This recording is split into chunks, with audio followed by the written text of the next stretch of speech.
o orgulho que ele tinha do trabalho policial. É isso aí, rapaziada. Demorou muito tempo. Bom dia a todos aí. Esse cara fosse encontrado. Começando aqui mais um vídeo do dia. O fato de nenhum Chegando aqui em Vitória do Espírito Santo aqui. É um motivo. Hoje, dia 18/9 de 2023. Sociedade. A gente não precisou às 7h26 da manhã. Para buscar esse assassino. Um tiro precisou ser disparado. Chegando aqui em Vitória do Espírito Santo aqui. Um sujeito foragido, sozinho, com um grupo de traficantes. Essa é uma viagem que eu saí da Bahia ontem.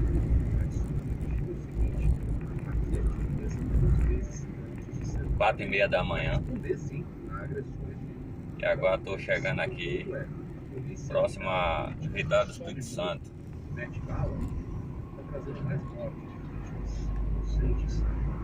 Prisões e eventuais mortes de criminosos. Não é aceitável uma tática militar do crime organizado que termina com 19 crianças baleadas. Não é aceitável. Ainda se estivesse produzindo resultados, já não seria. Nada tem como efeito colateral. 19 crianças baleadas pode ser aceito como razoável. Mas o crime organizado cresceu, gente, passou a dominar mais. Exato, só que o resultado é o oposto. Então tudo isso está sendo contraproducente. Mas você quer o quê? Eu quero que os verdadeiros chefes do tráfico sejam presos. Eu quero que, não o cara que está em cima do morro, esse também, mas o cara que está no Leblon. O cara que mora no bairro mais rico do Rio de Janeiro, eventualmente nem no Rio de Janeiro. O cara que está coordenando a entrada de uma tonelada de cocaína pelo Porto de Santos ou pelo Porto do Rio de Janeiro. O cara que está coordenando a passagem de armas que vem lá de Israel e sabe Deus como param na mão desses caras nos morros. São esses caras. O roubo de carros em São Paulo começou a diminuir, estou citando São Paulo aqui, porque é um caso bastante emblemático, quando a polícia passou a fechar os desmanches clandestinos. Caiu vertiginosamente o número de carros em São Paulo. Como você frear essas operações, as grandes operações de armas, a gente provavelmente vai ter resultados muito mais efetivos. Nas comunidades do Rio de Janeiro, sei que a gente tem de lutar todas as semanas para uma nova criança pobre por um tiroteio na favela. Essa política não está funcionando. Convence de que está valendo a pena a gente ver esse resultado, essa desgraça sendo produzida todos os dias no Rio de Janeiro, 4 vezes mais do que o ano passado. Uma criança baleada seria inaceitável. Lembrando que eu estou aqui na BR-101, viu? BR-101. Se eu puser a esse tipo de política, você quer levar o bandido para casa? Até porque esse tipo de política, esse tipo de ação sem inteligência por trás, expõe os próprios policiais e BR-101, lembrando que começa no quilômetro 0, lá em Touros, no Rio Grande do Norte, e termina lá em São José do Norte, fazendo já a fronteira com o Uruguai, lá ao lado da BR-116. É as duas parceiras que cortam o Brasil todo. É a 116 e a BR-101. Obrigado. Agora sim, a gente passa para Salvador, que é mais recente. A violência segue trazendo insegurança à população. O mesmo que eu digo agora do Rio de Janeiro vale para Salvador também, tá? Só em agosto, mais de 150 pessoas morreram em tiroteios na capital baiana e região metropolitana. Segundo a Secretaria de Segurança Pública, os casos estariam ligados a disputas por territórios entre facções criminosas. As últimas informações com o Luiz Felipe Veloso. Bom dia, Luiz. Obrigado, bom dia, cheio, bem, pois é, basicamente, dentro do que você disse, Megali, em média 5 pessoas morreram por dia, né, vítimas de tiroteios em Salvador e região metropolitana só em agosto. Foram 163 pessoas no total, segundo esse levantamento que você citou agora do Instituto Fogo Cruzado. Outras 45 pessoas ficaram feridas, né? Houve 186 trocas de tiros no mês passado. Ainda de acordo com esse levantamento, 64 tiroteios ocorreram durante operações policiais. No período, na capital baiana, os bairros mais violentos foram Iapeí, Tancredo Neves, São Marcos, Federação e Nordeste de Amaralina. Alguns deles foram alvos recentes de operações realizadas pela Secretaria Estadual de Segurança Pública, que afirma que a atual onda de violência, como você disse, é resultado da disputa por território entre facções criminosas. No mês de julho, por exemplo, cerca de 200 alunos de uma escola no bairro de Santa Cruz, que é populoso, bastante populoso aqui na capital baiana, tiveram as aulas suspensas após um tiroteio na região. Uma das balas atingiu a panela em que o lanche das crianças era preparado. A dona de casa, Isis Ferreira, mora em Santa Cruz e fala sobre como a insegurança tem mudado os hábitos familiares. A gente fica com grade, né? Radiado na porta, janela, grade. A gente não fica mais na rua, tá? A gente nem é pra frente, não vai ficar mais. Então a gente está vivendo recluso, né? Estamos vivendo recluso. Bom, no início desse mês, 10 suspeitos morreram em confronto com a polícia e 8 foram presos após uma operação nos bairros do Calabar, Alto das Pombas e Engenho Velho de Brotas, que ficam mais ao centro da cidade. O mototaxista Marcelo Santos, que é morador do Calabar, diz que deixou de trabalhar com medo de ser mais uma vítima da violência. Muita coisa tem que se privar, porque não dá pra gente estar circulando no bairro, que a gente não conhece, por conta da violência. Eu mesmo rodava mototáxi, parei, porque com medo da violência. Bom, atualmente o policiamento segue reforçado no bairro de Valéria, que fica na periferia da cidade, após um policial federal morrer e outros 2 policiais ficarem feridos durante uma operação. Ao todo, 9 suspeitos foram mortos, Megali. Megali, você falou alguma coisa? 9. Estamos escutando 9. Opa, beleza. Bom, 9 foram mortos, 1 foi preso nessas ações, 3 fuzis, uma carabina, uma submetralhadora, 3 pistolas, carregadores, munições e rádios comunicadores foram apreendidos. Policiais federais foram enviados de Brasília na sexta-noite, para reforçar a força-tarefa que investiga o ataque. Há 2 semanas, o governador da Bahia, Jerônimo Rodrigues, descartou a necessidade de intervenção federal na segurança pública do Estado. No sábado, o secretário de Segurança Pública da Bahia, Marcelo Werner, e o diretor-geral da Polícia Federal, Gustavo Souza, eles se reuniram para discutir aí medidas de combate ao crime organizado em Salvador. Nesta reunião, foram estabelecidas ainda estratégias para identificar e prender os suspeitos no envolvimento da morte do policial federal Lucas Caribé, de 42 anos. Eu volto com vocês. Obrigada, Luiz Felipe, pelas informações. Bom, no estado de Pernambuco, o Ministério Público vai investigar os 8 homicídios registrados em menos de 24 horas no Recife.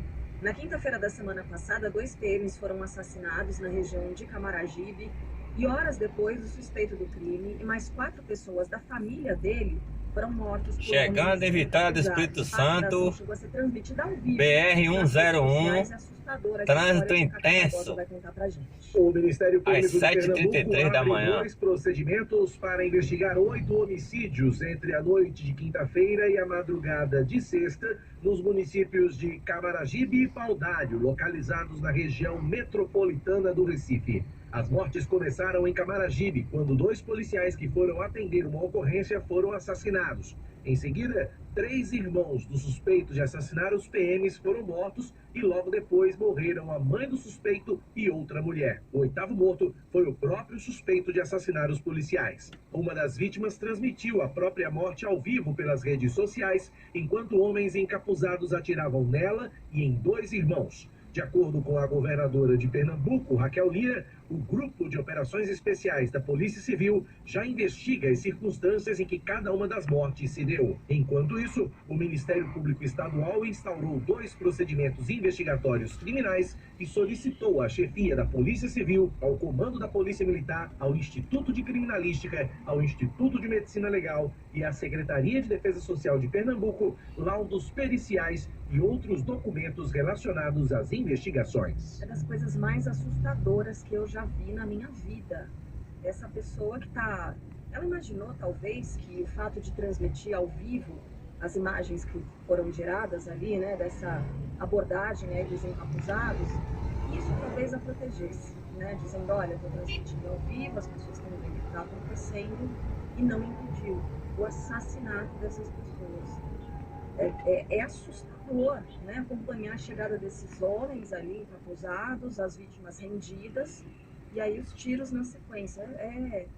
Sério, assim, em tantos anos de jornalismo, eu confesso que uma coisa como essa me choca profundamente. Está acontecendo no Brasil, terrível, Terrível a gente registrar esses casos de violência, infelizmente. Bom, vamos agora ao sul do país. Na última semana do inverno, a gente falou aqui no comecinho do jornal, o Brasil pode registrar temperaturas superiores a 40 graus em algumas regiões. No Rio Grande do Sul, que ainda se recupera inclusive dos estragos todos provocados pela passagem de um ciclone extratropical, tem previsão de mais chuva. Gilberto Echauri tem os detalhes. Depois de um fim de semana de sol e calor no Rio Grande do Sul, a segunda-feira deve ser de temporais isolados na região sul do estado. Pode haver também queda de granizo e rajadas pontuais de vento nas regiões da Campanha, Sul, Sudeste, Centro e Missões.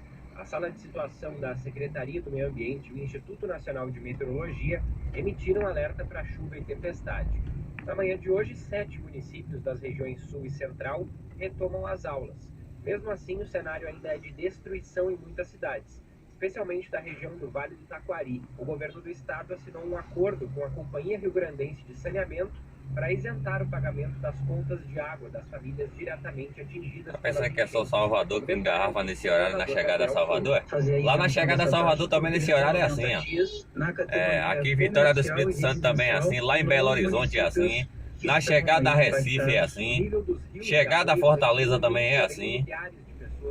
Lugar, horário de pico, cidade grande. Segundo a Defesa Civil, 48 mortes foram registradas e ainda há 9 pessoas desaparecidas. Bem, a gente vai conversar com a Stephanie Toso, da Clima Tempo. Está com a gente aqui um pouquinho mais cedo, até para trazer um panorama São Paulo nem se fala mais. Para o Rio Grande do Sul, já que vem mais chuva por aí, mas também para esse calorão na semana que antecede o início da primavera, né, Stephanie? Bom dia para você. Bom dia, Sheila. Bom dia para Carla, para o Megali e para todos. Bom, a gente tem uma situação bem diferente acontecendo agora aqui pelo país. Então, nesse comecinho de semana, tem essa frente fria que vai começar a avançar pelo Rio Grande do Sul, volta a preocupar o estado gaúcho. Então, para essa segunda, já tem chance de novo para alguns temporais. Agora, a chuva que vai ficar um pouquinho mais concentrada pelo interior do estado. Então, pega de novo a região de Bagé, Pelotas, Uruguaiana. Então, tem esses acumulados que, pelo menos até o meio da semana, podem ocasionar em novos transtornos. Para Porto Alegre, foi um fim de semana muito quente e com bastante sol. Então, esse choque térmico, depois da passagem da frente fria, também vai trazer nuvens carregadas. Para a capital gaúcha, hoje a chuva já chega no final da manhã. E aí, pelo menos até o meio dessa semana, vai continuar essas instabilidades avançando cada vez mais pelo Rio Grande do Sul. Porque as outras áreas aqui do país vão estar com essa condição de bloqueio atmosférico. Então, o inverno vai terminando com uma forte massa de ar seco que vai se expandindo aqui pelo país, vai trazendo secura do ar entre São Paulo, muitas áreas do centro-oeste e também do interior do Nordeste. Então, esses sistemas não vão conseguir avançar. Por isso que a gente segue com mais horas desse sol forte e aí temperatura que vai disparar bem ao longo dos próximos dias sobre muitos municípios. Só que para o Rio Grande do Sul tem ainda essa umidade, porque é a porta de entrada para essas instabilidades mais intensas. Então, esse começo de semana, já com essa primeira frente fria, entre a quarta e a quinta-feira, tem outra que vai se aproximar de novo do estado, e aí essa chuva não vai dar trégua. Pelo menos por lá ainda tem bastante umidade. Tá bom, então, Stephanie, passando a régua, falando do calorão em parte do país e aí falando também dessa chuva aguardada para o Rio Grande do Sul. Stephanie, a gente volta a conversar na programação local para São Paulo também, trazendo mais informações sobre o estado e a qualquer momento também falando nacionalmente. Um beijo para você e até mais. Um beijo, até mais. O de Manaus está de volta o Rafael Campos com as informações sobre o acidente aéreo que deixou 14 mortos, né, na região de Barcelo. Aquele avião que levava pessoas para pescar, caiu na tarde do último sábado, virou notícia internacional, até porque é muito chocante, né? Você vê aquelas pessoas sorrindo, brincando e de repente saber que elas não estão mais aqui. Rafael, quais são as últimas? Bom dia para você. Olá, Gary, bom dia para você, bom dia a todos que nos acompanham. Bom, os corpos das 14 vítimas desse acidente aéreo lá em Barcelos, no interior do Amazonas, no oeste aqui do estado, devem ser liberados pelo Instituto Médico Legal do Amazonas ao longo do dia de hoje, ao longo desta segunda-feira. De acordo com a Secretaria de Segurança Pública aqui do Amazonas, isso vai depender da documentação de familiares das vítimas que, inclusive, já estão aqui em Manaus para todo esse procedimento. Em relação ao relatório que vai aí apontar as causas desse terrível acidente lá em Barcelos, a informação é de que deve demorar um pouco mais para sair a investigação do CENIPA, que é ligado à Força Aérea, e essa informação foi repassada pelo comandante aqui do 7º Comar, que é o Major Brigadeiro Davi Almeida Alcoforado. O relatório de acidente aeronáutico ele não tem um prazo previsto, tendo em vista que demanda a análise de diversos A remota quem se arma. funcionamento da aeronave, Vai tudo embora. situações climáticas, situação do caso fatídico que tivemos, então não há um prazo específico. Muito bem, esse acidente aconteceu ali no sábado à tarde, por volta das 2h30. Esse avião, que é um modelo Bandeirante, com capacidade para 18 passageiros, partiu de Manaus por volta de meio-dia, rumo a Barcelos, que é uma cidade que tem destaque no país por causa do ecoturismo, principalmente pela pesca esportiva, pela pesca do tucunaré. Esses passageiros, então, saíram daqui da cidade de Manaus e, quando estavam chegando em Barcelos, um forte temporal atingiu a cidade. Inclusive, de acordo com o secretário de Segurança Pública aqui do estado do Amazonas, o coronel Vinícius Almeida, esse forte temporal fez com que outras 2 aeronaves que estavam indo para Barcelos também abortassem. Era para ter passado aqui, era 5 horas da manhã. Mas o Ó, o piloto cansaço do avião não que deixou. levava os turistas decidiu pousar. De acordo com informações ali, preliminares da Secretaria de Segurança Pública e de quem participou do resgate também, o que aconteceu foi que não houve pista suficiente para o avião frear. E esse pouso foi prejudicado pelas más condições do tempo e logo depois o avião acabou chocando com algumas árvores ali, então. Todas as pessoas morreram. De acordo com o governo do Amazonas... Bom, galera, quem estiver assistindo esse vídeo aí, Goiás, ativa o sininho lá, se inscreva no canal, ative o sininho, deixe seu like Maranhão, para receber a notificação. Aqui do Amazonas, Fortalecer esse canal meu aí. A gente segue acompanhando então as investigações e qualquer informação sobre as causas desse acidente a gente traz aqui ao longo da programação. Para vocês. Valeu. Brasileiro que foi recapturado depois de fugir de uma cadeia nos Estados Unidos. Obrigado a todos vocês aí, que estiver assistindo esse canal aí. Um abraço a todos aí. Mandar um forte abraço aí a toda a galera lá de Salvador. O brasileiro Danilo Cavalcante, condenado à prisão perpétua meus irmãos lá, nos Hugo, Estados César, Unidos, já pulou um muro de 4,5 metros para escapar de um meu centro sobrinho. de internação no Tocantins. Um abraço a todos ficou aí. mundialmente conhecido após fugir no dia 31 pessoal da de Bahia agosto também de um aí. presídio da Pensilvânia. Passou 14 dias foragido até ser capturado. Obrigado pela a vocês polícia na todos aí que última estiveram quarta-feira. assistindo No o Brasil, vídeo aí. quando tinha 17 anos, o maranhense foi detido suspeito de praticar ato infracional análogo à tentativa de homicídio. No Centro Socioeducativo de Palmas para menores infratores, ele aproveitou uma confusão entre os internos e conseguiu escapar por um muro. Ele foi capturado no dia seguinte. Atualmente, Danilo responde por 2 homicídios e uma fuga criminosa. A promotoria da Pensilvânia analisa... Ai, meu Deus do céu, que lentidão é essa, meu Jesus? Tô cansado de debrear. Pelo amor de Deus. Isso nada, ele é super aderente, senão ele não tinha conseguido escalar desse jeito. Muro de 4,5 metros. Cara, 17 anos, 4,5 metros são quase 2 andares. É muita coisa. Não é pouca coisa. É baixinho, né? 1,50 e poucos. Enfim, virou bandido. Mas que ginasta, né? O mundo perdeu. Vamos falar de futebol? Vamos falar de futebol. Flamengo e São Paulo voltam a se encontrar no próximo domingo para decidir finalmente o título da Copa do Brasil. Ontem tivemos jogo de ida, o tricolor paulista foi bem, bateu o rubro-negro por 1-0 em pleno Maracanã. A Aline Fanelli tem os detalhes desse jogo pra gente. Caleri comemora o primeiro gol marcado na Copa do Brasil em plena decisão no Maracanã, quando o tricolor venceu o Flamengo por 1-0 no jogo de ida. O argentino balançou a rede aos 46 minutos do primeiro tempo de cabeça, depois de cruzamento do Rodrigo Nestor pela esquerda. Não, estou feliz porque o time deixou tudo no campo. Quando eu vejo a meus companheiros correndo do jeito que a gente correu hoje, eu me vou satisfeito. Fizemos um A concessionária que administra a rodovia aqui é a Eco. A Eco 101. Aí o que é aí, ó, esse um carro quebrado, parado no meio da pista, bateu no outro.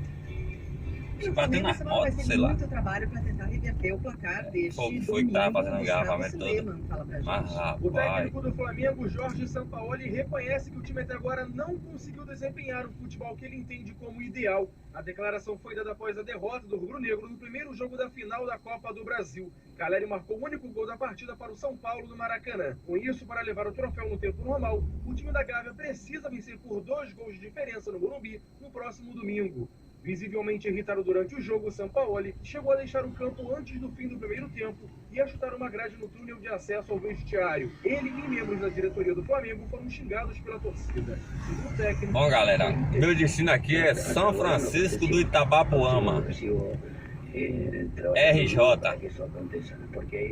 Estado do Rio de Janeiro. É um time que vem jogando muito tempo de uma forma e a troca de forma também que dá tempo.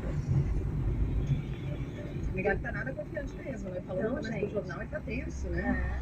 Ganhou. É toque do São Paulo? Não, gente, eu não. Tem gente falando que você é um mau vencedor. Mal vencedor por quê? Isso, porque não tá celebrando, não tá confiante, entendeu? Eu tô sendo elegante aqui com o flamenguista, eu acho que o título não tá Você é elegante. Sabe quem é elegante, né? Quem usa salto alto, meu amor. Mas talvez seja por isso, hein? Não, mas eu preciso fazer uma garganta esmigalhada. E não é de gritar, não. É do tempo mesmo. Pode ser. Mas, não, tô bastante contente. Mas certamente não consegui salto alto. Toda a condição do mundo de mudar o clima desses. É um time tão imprevisível, né? É capaz de mágicas em campo, é capaz de atuações completamente apagadas como a de ontem. O Pedro parecia que não estava em campo, o Gabigol também. Tudo muito estranho, tudo muito esquisito, um ambiente muito conturbado. Mas a gente também vai voltar daqui a pouquinho. Informações ao vivo do Rio de Janeiro. 8 alguma coisa, né? Ali no Faneg. Olha quem tá por aqui, gente.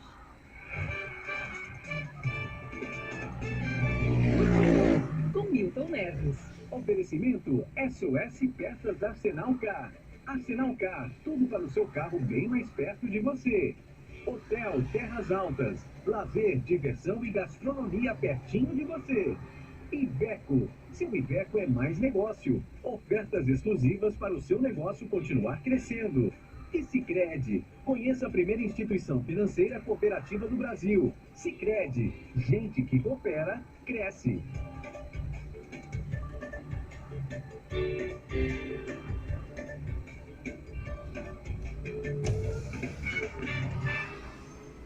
Fala, Milton, bom dia. Como vai, Megane? Aquele abraço para você, Megane. E o seu São Paulo, o seu São Paulo brilhou ontem para a alegria dos meus 3 filhos também. Assisti o jogo ontem, rapaz, com eles todos, amigos, etc. Lá no Campo Belo, um apartamentão, rapaz, que eu nem conhecia, entendeu? Então, parabéns, seus filhos do Flamengo, hein? Parabéns pro Flamengo, parabéns é pro São Paulo, eu tô sendo irônico. E olha, uma coisa que merece na vida é o Dorival Silvestre Júnior ser campeão. Tremendo bom caráter, o burro do Flamengo mandou ele embora, entendeu? De lá pra cá não ganhou mais nada. Agora tá lá com aquele como é que chama o Sampaoli da vida lá, que é meio maluco, sei lá, viu? Um grande abraço pra vocês, grande semana que hoje começa.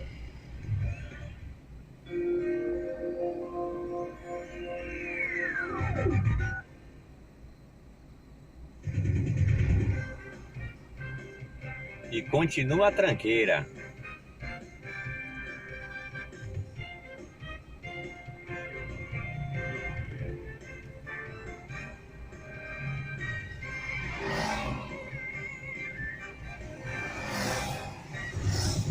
Horas e 49 minutos, voltamos, viu? Voltamos com a local, aqui na Rádio News FM Espírito Santo. Vocês ainda demorar um pouquinho, mas estamos de volta. Sejam todos muito bem-vindos. Aos ouvintes que eu não consegui cumprimentar no Manhã do Rádio News, agora, sejam todos muito bem-vindos à nossa programação. Um excelente dia, uma excelente semana, que seja principalmente de muita saúde, tá? Para você e também para os comentando, a gente estava falando do trânsito, temos que aqui interromper para jogar para a rede, mas agora a gente volta para tratar do trânsito novamente aqui com todos os nossos ouvintes e, é claro, eu conto com a sua participação e colaboração pelo nosso número de WhatsApp, 99258-4808, 99258-4808. A reforma aqui, vamos lá, fazer mais um giro pelo trânsito de toda a Grande Vitória. Bom, galera, é isso aí. Caminho. Oferecimento Autodata. Oficina especializada em Volvo e veículos premium. Avenida Vitória, 99812-7277. Trânsito caótico continua.